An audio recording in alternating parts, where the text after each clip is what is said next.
Hello dear students, I am Sandeep Kumar, Economics faculty at Shiv Jyoti Education Group Kota. Welcome back you all in the economics class. And dear students, as you can see that in today's class we will be talking about measures of central tendency, which is the chapter number 5 of statistics. So before starting the chapter, here I request you all to please open the NCERT book so that we can continue with the same thing.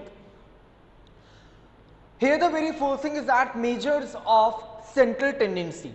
To begin this chapter, I should let you know that in the chapter number 2, which was introduction, and then it was collection of data. At the same time, I told you that statistics as singular sense, I am talking about chapter number 1, introduction, statistics as singular sense. There I told you that we are having 5 different steps. The very first was collection of data, then second was organization or classification, then the next was presentation, and the fourth step was analysis of data. So here we have started the part number 4th, which is analysis. Under analysis we will be talking about the different mathematical calculations related to the numerical or quantitative data. Correct beta?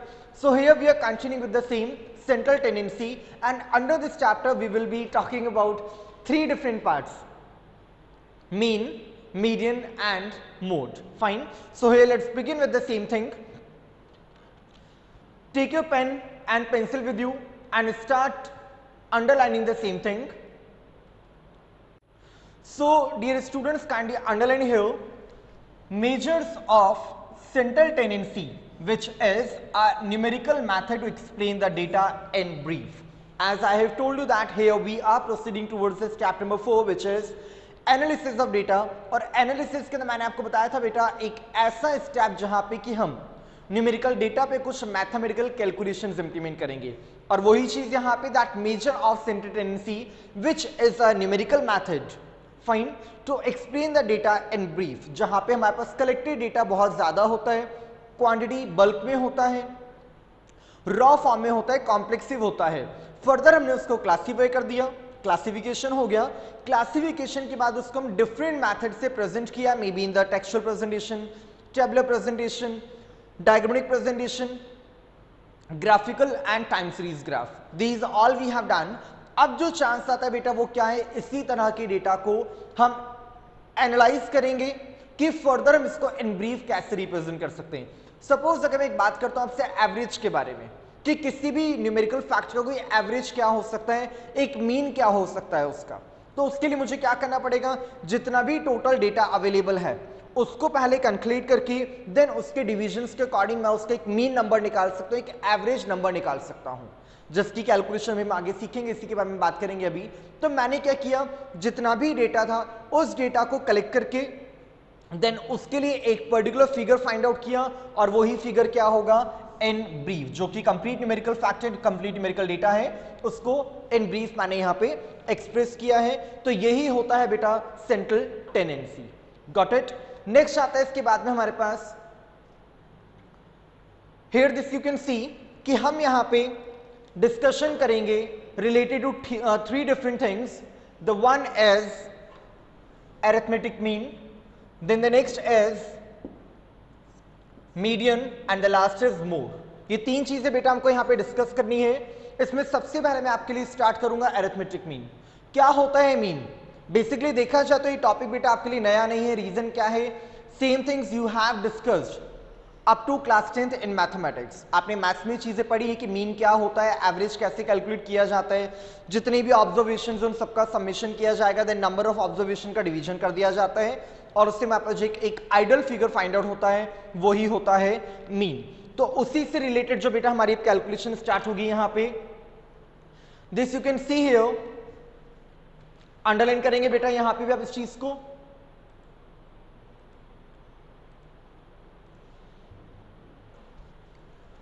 Arithmetic mean is the most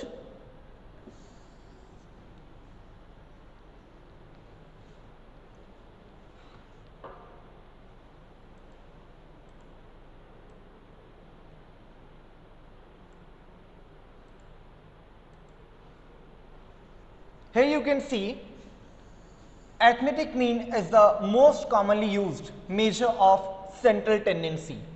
It is defined as the sum of the values of all observations divided by the number of observations and is usually denoted by x bar. Underline कीजिएगा बेटा इसको साथ के साथ. अगर हमारे पास question आता है define mean, what do you mean by mean and what is meant by mean? So answer will be in such a way that it is defined as the sum of the value. जैसे मैंने भी आपको बताया, जो भी observation, जो भी हमें वैल्यूज गिवन होंगी उनका सम टोटल किया जाएगा of all the observations divided by the number of observation. हमारे पास कितने आइटम्स है, कितने टर्म्स है, कितने ऑब्जर्वेशंस है, कितने फिगर्स हैं या कितने वेरिएबल्स हैं, उस नंबर से इसको डिवाइड कर दिया जाएगा. So we will find the value of mean. And one more thing is there, mean is always denoted by x bar. x bar बेटा इसका साइन होता है जहां भी हमें मीन की कैलकुलेशन करनी होगी, उस कैलकुलेशन में हमें बार बार MEAN मीन लिखने की रिक्वायरमेंट नहीं होती है. We can denote the same thing by using this sign which is x bar. Here you can see the same thing. This is x bar. जो ऊपर आपको बताया बेटा डेफिनेशन में, उसी चीज को यहां डिस्कस करते हैं. क्या कह रहा है वो? That all the observations divided by all the observation, मतलब हमें पहले जितने भी ऑब्जर्वेशंस गिवन है, observation can be such as x1, x2, x3 and so on, आगे जितने भी हैं सभी ऑब्जर्वेशंस का टोटल किया जाएगा, then divided by n and this n denotes number of observation. Clear है बेटा यहां तक? आई होप ये चीज क्लियर होगी आपको. जब इनका सम टोटल करके डिवीजन किया जाएगा नंबर ऑफ ऑब्जर्वेशन से, that time we will find the value of x bar. और यही है कैलकुलेशन ऑफ मीन, जिसके हम कुछ फर्दर डिफरेंट मेथड्स देखेंगे, डिफरेंट सीरीज को डिस्कस करेंगे. At the time of classification मैंने आपको बताया था बेटा, for the calculation we will be having only 3 series. The one is individual, second is discrete and the last is continuous series. 3 series होती है बेटा हमारे पास. इंडिविजुअल सीरीज क्या होती है? एक ऐसी सीरीज जहां पे कि हमें ओनली x वेरिएबल्स गिवन होते हैं. ये मैं आपको रिकैप्सुलेट करवा रहा हूं बेटा, जो हमारा ऑर्गेनाइजेशन चैप्टर हमने पढ़ा था उसमें चीजें मैं आपको ऑलरेडी बता चुका हूं. That individual series is series which is having only x variable. जहां ओनली x वेरिएबल्स होते हैं उसे हम कहते हैं individual series. Then the second is discrete series, और उसमें क्या होगा? Observations and the frequency of the same. जो भी वेरिएबल्स फिगर्स होंगे उसके साथ में उनकी फ्रीक्वेंसी अवेलेबल होगी. Correct. And the last is continuous, जहां पे ये डेटा हमें रेंज में गिवन होगा, कुछ क्लासेस में या ग्रुप्स में गिवन होगा, जैसे 10 to 20, 20 to 30, 30 to 40 and so on, and the frequency as well. तो ये होती हमारी कंटिन्यूअस सीरीज. अब हम स्टार्ट करेंगे इंडिविजुअल सीरीज और उसके 3 मेथड्स को हम देखते हैं व्हाइट बोर्ड पे. So class, here we can see first of all we are talking about the individual series, the very first series. As you can see that there are 3 different methods for the calculation of mean under this same individual series, and the very first is direct method, second is indirect method. This method can be known as shortcut method and assumed mean method as well. Question में आपके पास कैसे भी आ सकता है. Suppose if the question arises, calculate mean from the following given data using assumed mean method. So automatically you should understand that they are talking about method number 2. So this is known as indirect method, shortcut and assumed mean method. Then the next is step deviation method. This is the third method. Fine बेटा, इन 3 methods की calculation हम start करेंगे यहाँ पे. इसमें हम means numericals की help से इनको समझेंगे क्या है. You need to copy all दो थिंग्स जो भी मैं यहाँ पे आपको बेटा पढ़ा रहा हूँ, थ्योरी बोर्ड पे मैं एक्सप्लेन कर रहा हूँ, फॉर्मूले एंड जो भी न्यूमेरिकल मैं बेटा आपको यहाँ करवाऊंगा, you will have to copy the same thing. Fine. Now sometimes no condition happens कि अगर क्वेश्चन में नहीं गिवन है कि कौन सा मेथड में यूज में लेना है, so it depends upon you. आप पे डिपेंड करता है कि आप कौन से मेथड को यूज में लेना चाहते हैं, या फिर क्वेश्चन को देख के आपको खुद को ही डिसाइड करना होगा कि तीनों में से कौन सा मेथड उसके लिए सुटेबल होगा. वो कैसे, वो चीज मैं आपको ट्रिक्स बता दूंगा बेटा कि कहां पे आपको मेथड 3 यूज में लेना चाहिए, कहां पे सेकंड, या फिर कहां पे method number 1. So here the first method is direct method.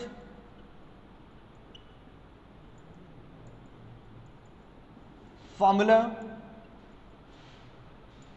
is x bar is equals to sigma x upon n.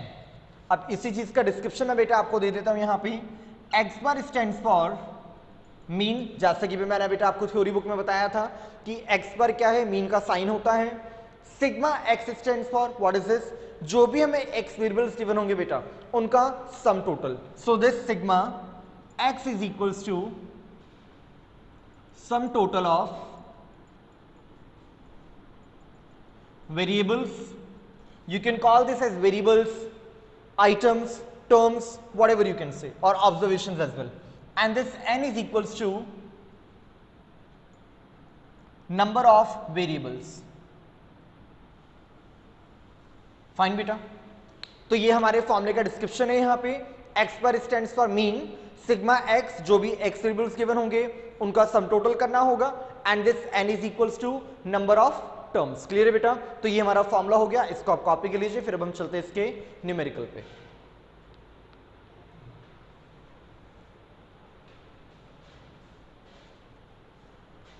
Now please open NCERT book so that we can come to the question as well. Students, take out this statistics book, open page number 72. Check the question number 5 is here. The following table gives the daily income of 10 workers in a factory. Find the mean. और उसमें आपको workers given है A B C D E F G H I J, और जिनकी daily income है वो कुछ ऐसे 120, 150, 180, 200, 250, 300, 220, 350, 370 एंड द लास्ट इज 260। तो ये जो बेटा हमें न्यूमेरिकल वैल्यूज गिवन है, इससे बेसिकली हमें कैलकुलेट करना होगा मीन। रिमेंबर, ऑलरेडी मैं आपको कई बार बता चुका हूं, क्वांटिटेटिव डेटा से ही हम न्यूमेरिकल कैलकुलेशंस कर सकते हैं, क्वालिटेटिव डेटा का कोई रोल नहीं होता है। तो यहां बेटा अब आपको क्या करना होगा, these x variables are there, जो भी आपको इनकम स्टेटस गिवन है वो सब क्या है हमारे लिए, x variables. So it is 120, 150, 180, 200, 250, 300, 220, 350, 370 and this 260, 260। Clear है बेटा, मीन की कैलकुलेशन करना है। आपको मैं ऑलरेडी बता चुका हूं कि जो फॉर्मूला है वो क्या है, सिग्मा एक्स अपॉन एन। तो सिग्मा एक्स मतलब ये एक्स, और यही क्या है, इनकम ऑफ द वर्कर्स। इसको मैंने एक्स अज्यूम किया। सबसे पहला काम है हमको करना होगा इसका सम टोटल। फाइन बेटा, इन सारी डिजिट्स का हम करेंगे सम टोटल, क्योंकि फॉर्मूला क्या है, x bar is equals to sigma x upon n. तो सिग्मा एक्स की वैल्यू कहां से आएगी, जब इन एक्स वेरिएबल्स का सम टोटल करेंगे। So sigma x is equals to 2400। आप जब इसका टोटल करेंगे so will found this is 2400। Fine बेटा, वैल्यू डायरेक्टली फॉर्मूले में पुट करने से पहले आप वैल्यू को साइड में प्रेजेंट जरूर करें, and this n is equals to number of terms 1 2 3 4 5 6 7 8 9 10। You have 10 variables, तो n इज इक्वल्स टू हो जाएगा 10।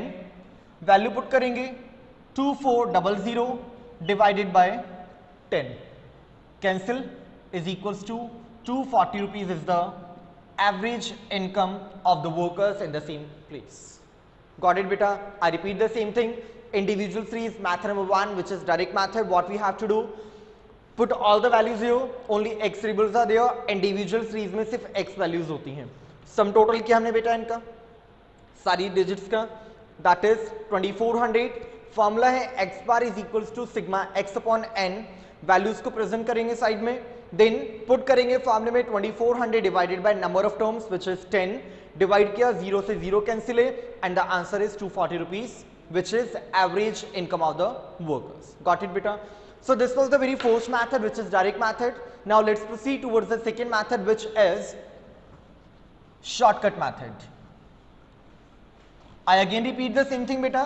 आपको जो क्वेश्चंस मैं यहाँ करवा रहा हूँ वो आपको नोटबुक में कॉपी करने होंगे, साथ में फॉर्मूला और जो भी थ्योरेटिकल पार्ट में बोर्ड पे लिख रहा हूँ वो सभी बेटा आपको नोट करके रखना है अपने पास। Method number 2 is shortcut.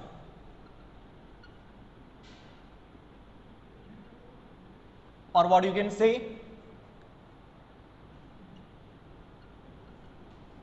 assumed mean,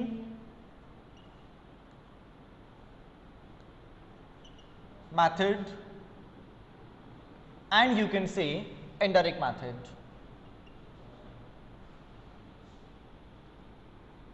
Fine beta.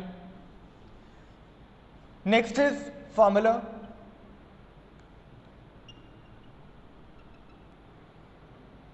And the formula is x bar is equals to a plus sigma dx upon n. Fine beta. Now what is this a? This a stands for assume mean. मैं आपको फॉर्मूले का description दे रहा हूं. x bar is equals to mean, a is equals to assumed mean.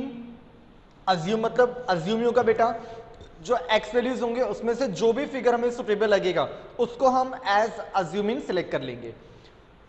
Then the next is dx and this dx stands for x minus a. जो भी x values होंगी बेटा उसमें से assumed mean को माइनस करते हुए चलेंगे. So we will find this dx which is actually deviation of x. कुछ बुक्स के अंदर बेटा आपको कुछ ऐसा भी मिलेगा कि इस dx की जगह ओनली d भी लिखा होगा, यहां भी ओनली सिग्मा d होगा. सो डोंट बी कंफ्यूज्ड, बात एक ही है. आप उसको डेविएशन बोलें या डेविएशन ऑफ x बोलें, कोई इसमें परेशानी नहीं होनी चाहिए. और फॉर्मूले में हमारे पास आता है सिग्मा dx, मतलब जो dx हमने कैलकुलेट किया है इसकी सारी वैल्यूज का सम टोटल कर देंगे. So this is sum of dx और d. मैं d को भी साथ लेके चल रहा हूं ताकि चीज आपकी क्लियर हो जाएगी. And divided by n, and this n stands for number of terms, variables, items,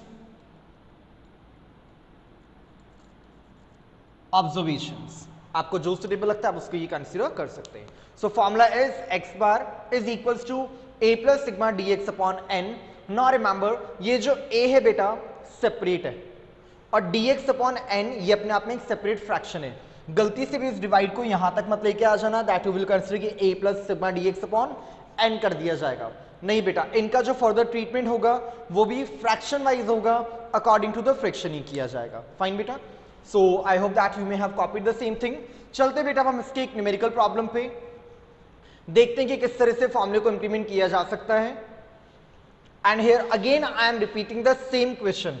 जो क्वेश्चन मैंने आपको भी बेटा डायरेक्ट मेथड में करवाया है वो ही करवा रहा हूं, so that you can come to know the same thing कि आप चाहे मेथड कोई भी यूज में लो, आंसर हमेशा सेम आएगा. ठीक है बेटा. इंडिविजुअल सीरीज के क्वेश्चंस को सॉल्व करना है using direct method, indirect method और step division method, answer will be always same. Keep this in your mind. तो वही चीज मैं यहां पे प्रूव करता हूं बेटा.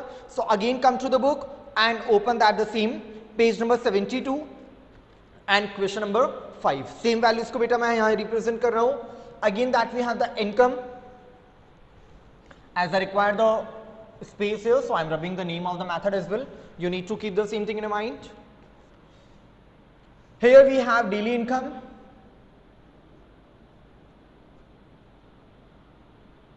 Always it is in rupees. Fine. Income क्या है बेटा? 120, 150, 180, 200, 250, 300, 220, 350, 370 and the last is 260. Fine बेटा. ये सारी वैल्यूज हमें यहां पे गिवन है for the calculation of mean. क्या करना होगा बेटा आपको? मैंने अभी आपको कहा कि क्वेश्चन में हमें एक अज्यूम्ड मीन सिलेक्ट करना होगा, जैसा भी आपने फॉर्मूले में देखा था which is a plus sigma d x upon n. तो वो a क्या है, कहां से आएगा? वो यहां से लेके यहां तक जो भी आपको वैल्यूज गिवन है बेटा, इसमें से आप कोई सा भी फिगर अज्यूमिंग ले सकते हैं.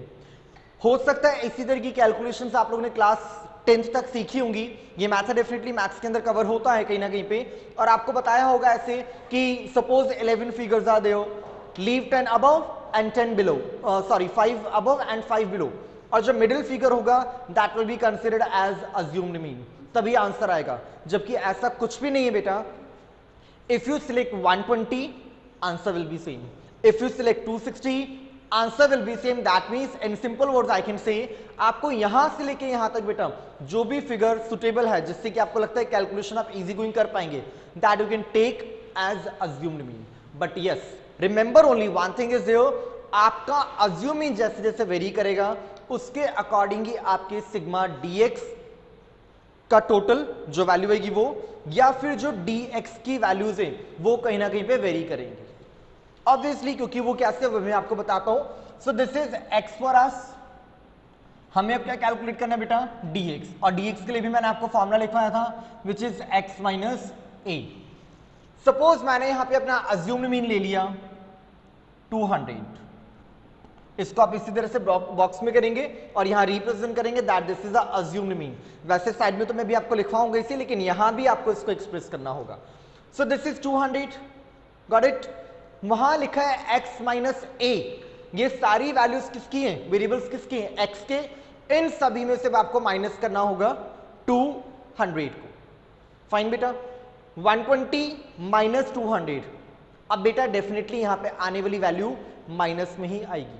Don't take this in plus. ये मत सोचिए कि हम इसको ऐसे कर दें कि इसमें से इसको माइनस कर देंगे, जी नहीं, क्योंकि हमें यहां पे फर्दर इनके टोटल को सेट ऑफ करना होगा. So 120 minus 200 is equals to minus 80. 150 minus 200 minus 50. 180 minus 200 minus 20. मैं अभी आगे इसको सॉल्व करता हूं. अभी जो मैंने आपसे कहा था बेटा, जैसा जैसा आपका a वेरी करेगा अकॉर्डिंगली dx की वैल्यूज भी वैसे ही वेरी करेगी. जैसे सपोज अगर आपने 300 लिया a, ठीक है, सो नाउ 120 माइनस 300 एग्जैक्टली वहां पे आपकी वैल्यू चेंज हो जाएगी. फाइन बेटा. और ये वैल्यू चेंज होने की वजह से आपका dx का टोटल चेंज होगा, बट आई एम श्योर आपका आने वाला आंसर बिल्कुल करेक्ट होगा. If you want test the same thing, इस क्वेश्चन को देखने के बाद, आई मीन इसकी कैलकुलेशन सीखने के बाद, आपकी जो इच्छा हो इसमें से कोई भी फिगर अज्यूमिंग लीजिएगा और एक बार आप कैलकुलेट करके जरूर देखें, इसको टेस्टिंग करके देखें कि क्या मैं सही कह रहा हूं या फिर गलत. Now 200 minus 200 0. 250 माइनस 200. अब बेटा यहां 250 इसमें से 200 को माइनस करना है, so value will be in plus. It is plus 50. 300 minus 200 plus 100. 220 minus 200 plus 20. 350 minus 200 150 in plus. 370 minus 200 plus 170, and the last is 260 plus 200 is equals to plus 60. Alright बेटा, values आ गई. हमें क्या चाहिए, सिग्मा dx, मतलब इसका sum total sigma dx. Fine बेटा. क्या करना होगा, माइनस वाली वैल्यूज है और प्लस वाली वैल्यूज है, ये चीज आपको पता होगा बेटा, इनको सेट ऑफ किया जाता है. Set of in the sense कैसे, आपके पास ऑप्शन है कि आप माइनस वाली वैल्यूज का सेपरेट टोटल करेंगे, प्लस वाली वैल्यूज को टोटल सेपरेट करेंगे, देन जिसमें से जो वाली वैल्यू ज्यादा बड़ी होगी दूसरी वाली वैल्यू को उसमें से माइनस कर दिया जाता है. And the another thing is that, अगर आपके पास प्लस और माइनस की कुछ वैल्यूज कॉमन आ रही हैं तो आप उनको यहीं पे रिमूव कर दें. ठीक है, जैसे 20 माइनस और 20 प्लस कैंसिल, इनका कोई रोल नहीं रह गया. Then 50 minus and this 50 plus, ये भी कैंसिल हो गया. रिमेनिंग हमारे पास क्या है अब, माइनस 80. इन माइनस हमारे पास a की वैल्यू है और प्लस में भी हमारे पास ये वाली सारी वैल्यूज रिमेनिंग है. तो अब क्या करेंगे, इन प्लस वाली वैल्यूज का हम टोटल कर देंगे. क्या टोटल आ रहा है बेटा, 100 150 170 एंड 60. टोटल करते बेटा इसका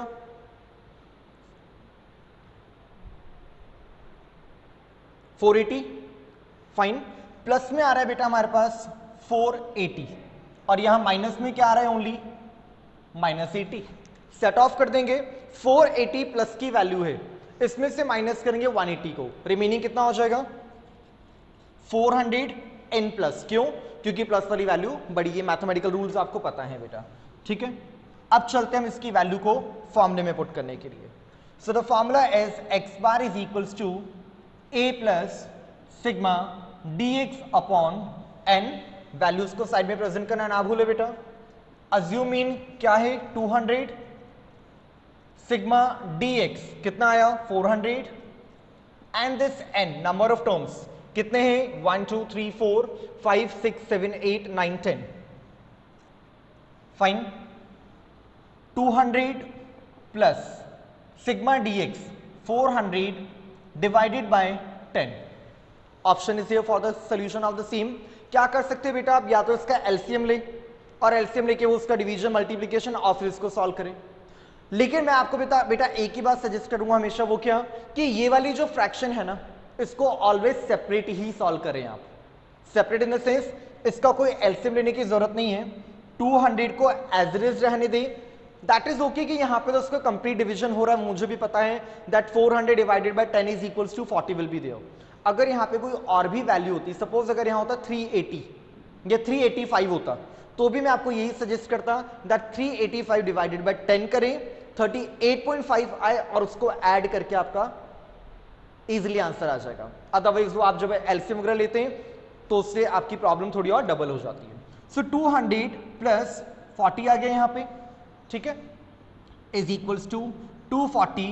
एक्स बार की वैल्यू है, इट इज इन रुपीज क्योंकि इनकम की बात कर रहे हैं, और यही है हमारा आंसर. मैं फिर से रिपीट कर रहा हूं बेटा, हमने क्या किया, हमें एक्स वैल्यूज गिवन थी, सुटेबल फिगर को आपने अज्यूम मीन लिया, कॉपी करते रहे इसको साथ में, dx को कैलकुलेट किया, x माइनस ए किया, वैल्यूज माइनस और प्लस में आ जाती है, सेट ऑफ किया, टोटल आया 400.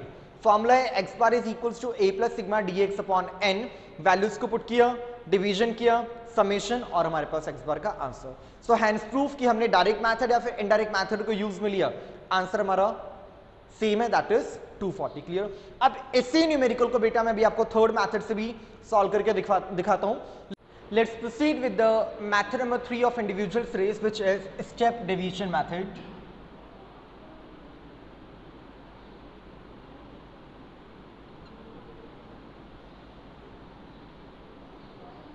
So here first of all we will talk about the formula, and formula is x bar is equals to a plus sigma dx dash upon n multiply by c. May be बेटा आपको ऐसा लग रहा होगा कि same ऐसा formula sir आपने मेरे सेकेंड मैथड में भी पढ़ाया था, but difference is there that what a plus sigma dx upon n was a formula of second method which was shortcut method. यहां पे आप देख रहे बेटा सिग्मा dx डैश हो रहा है and multiply by c. Calculation क्या है इसकी, कैसे होगी, चलिए बेटा मैं आपको इसका डिस्क्रिप्शन दे देता हूं. This x bar is always mean a is assumed mean, then dx is equals to x minus a, then dx dash is equals to dx upon c. Sigma dx dash is equals to sum total of dx dash, n is equals to number of terms, and last c is equals to common factor. Fine बेटा. देखिए अब क्या है यहाँ पे, x बार calculate करना है. At first if we have a assumed mean, कहाँ से लेना है, प्रीवियस मैथड भी हमने सेम कैलकुलेशन की थी. Any of the figure among all the variables you can search or you can prefer as assumed mean. Then calculation of dx, what to do, x minus a, then next is dx dash, जो यहाँ पे हमें चाहिए. Dash के लिए क्या करना होगा बेटा, dx divided by c, and the c stands for common factor. वो कहाँ से आएगा मैं भी आपको न्यूमेरिकल के साथ क्लियर करता हूँ बेटा.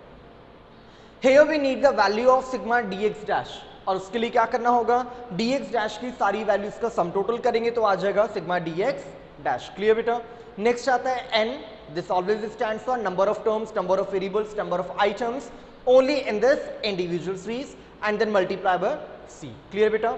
आई होप आपने इसको कॉपी कर लिया होगा. अब चलते हैं मिस्टेक न्यूमेरिकल इशू के साथ डिस्कशन स्टार्ट करते हैं. You need to open your NCERT book, जैसे कि मैं आपको बार बार कह रहा हूँ बेटा NCERT बुक के ही क्वेश्चंस को हम सॉल्व कर रहे हैं. And the common question we have discussed in math number 1 and math number 2 as well.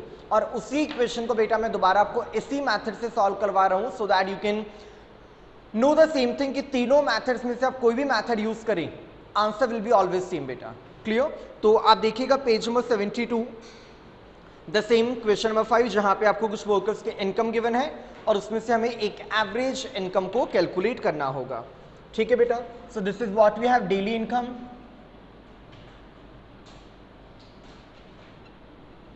It is always in rupees. Values are 120, 150, 180, 200, 250, 300, 220, 350, 370 and this last 260. Fine बेटा, दीज आर द वैल्यूज है. क्या करना है इससे अब हमें? सबसे पहले calculation of dx and for dx we require this x minus a. As we know that these are the values of x variables हैं सारे. इसमें से आप कोई भी फिगर अज्यूम कर सकते हैं एज अज्यूमिंग. जैसे प्रीवियस क्वेश्चन में हमने 300 लिया था तो यहां भी मैं दोबारा 300 ही ले रहा हूं. सो this is what assumed mean. dx के लिए x माइनस a करना है, 120 minus 300, 150 minus 300 and so on. इस तरह से हमें कैलकुलेशन करनी है बेटा. 120 माइनस 300, ठीक है बेटा.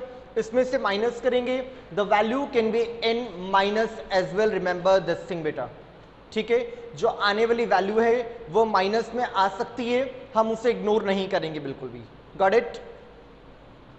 Minus 180, 150 minus 300 minus 150, 180 minus 300 minus 120, 200 minus 300 minus 100, 250 minus 300 minus 50, here it will be 0, 220 minus 300 minus 80, 350 minus 300 plus 50, 370 minus 300 plus 70 and this last 260 minus 300 is equals to minus 40. Fine बेटा, यहां तक की कैलकुलेशन हमने प्रीवियस मेथड में भी की थी. Now the next what we need to do is dx dash. और dx डैश के लिए क्या बताया मैंने आपको? dx divided by c. Common factor will be there. Common factor क्या होता है बेटा? इस चीज को ध्यान से समझ लीजिएगा. जो भी वैल्यूज आपको यहाँ पे dx में दिख रही हैं बेटा, getting what I am saying, कोई ना कोई एक ऐसा पर्टिकुलर फिगर होगा जिससे कि सारी डिजिट्स इजिली डिवाइड हो सकती हैं. आई रिपीट, हमें एक ही कोई ऐसा कॉमन फैक्टर सिलेक्ट करना होगा जिससे कि dx की सारी वैल्यूज इजिली डिवाइड हो सकती हैं. So what can be the same? I think 10. Okay, fine. 2 can be there, 5 can be there. 5 से भी डिवाइड हो जाएगी. But try to select the maximum one common factor. क्योंकि अब जितना ज्यादा मैक्सिमम फिगर लेंगे आपकी dx डैश की वैल्यू उतनी ही छोटी होती चली जाएगी और टोटल में भी आपको वो चीज ट्रबल क्रिएट नहीं करेगी. Getting what I am saying बेटा? तो अब अपन ने क्या किया यहाँ पे? 10 ले लेते हैं क्योंकि 10 से सारी डिजिट्स इजिली डिवाइड हो जाएंगी. सो 180 divided by 10 minus 18, then minus 15 minus 12 minus 10 minus 5, 0 minus 8 plus 5 plus 7 and this minus 4. Clear बेटा? dx डैश आ गया. फिर हमें जो फॉर्मूले में वैल्यू चाहिए वो किसकी होगी? सिग्मा dx डैश, मतलब इन सारी डिजिट्स का सम टोटल करना होगा and that will be sigma dx dash. Clear बेटा? The same thing we need to do जो मैंने आपको प्रीवियसली बताया था कि माइनस वाली वैल्यूज को सेपरेट एंड प्लस वाली वैल्यूज को सेपरेट ऐड करते हैं और उसका फिर सेट ऑफ करेंगे. जिस भी साइन वाली वैल्यू ज्यादा बड़ी होगी उसमें से छोटे साइन वाली वैल्यूज को माइनस कर दिया जाता है. ठीक है? और अगर कुछ कॉमन फिगर्स मिल जाते हैं तो उनको वहीं पे कैंसिल कर सकते हैं.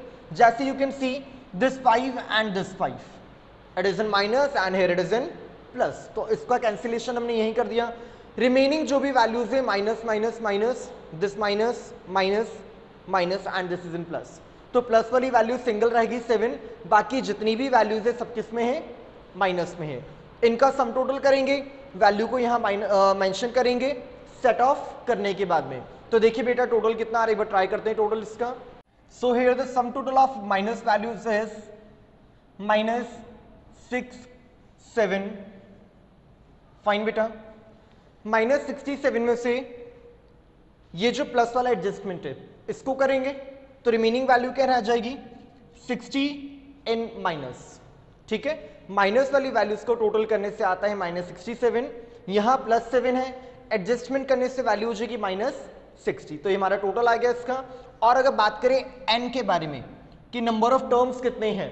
सो 1 2 3 4 5 6 7 8 9 10 वैल्यूज आ गए. क्लियर बेटा. फॉर्मूले में वैल्यू पुट करते हैं. X bar is equals to a plus sigma d x dash upon n multiply by c. वैल्यूज लिख देते हैं साइड में. a is equals to the 300, sigma dx dash is equals to minus 60, n is equals to 10 and c is equals to 10 as well. इसकी value भी हमारे पास कितनी है 10 है. ठीक है बेटा. वैल्यूज पुट करते हैं. a की value 300 plus minus 60. 60 doesn't minus, so we will take it in bracket. Divided by n, this is 10 and multiply by 10 as well. Solve करना है बेटा. 10 से तो 10 कैंसिल हो गया, ये तो ओवर है, तो रिमेनिंग क्या बचा 300 and this plus minus bracket open करेंगे. So plus minus minus 60 and this is equals to 240 is the answer of x bar again. So you may have observe one thing बेटा कि हमने इसी equation को तीनों method से solve किया है और तीनों मेथड से आंसर हमारा कॉमन आ रहा है which is 240. So it is hence proof कि मीन की कैलकुलेशन के लिए सीरीज जो भी हो, तीनों मेथड में से अगर हम जो भी मेथड सिलेक्ट करेंगे answer will be always same. All clear बेटा. So this we have completed individual series. Now we will talk about discrete series for the calculation of mean.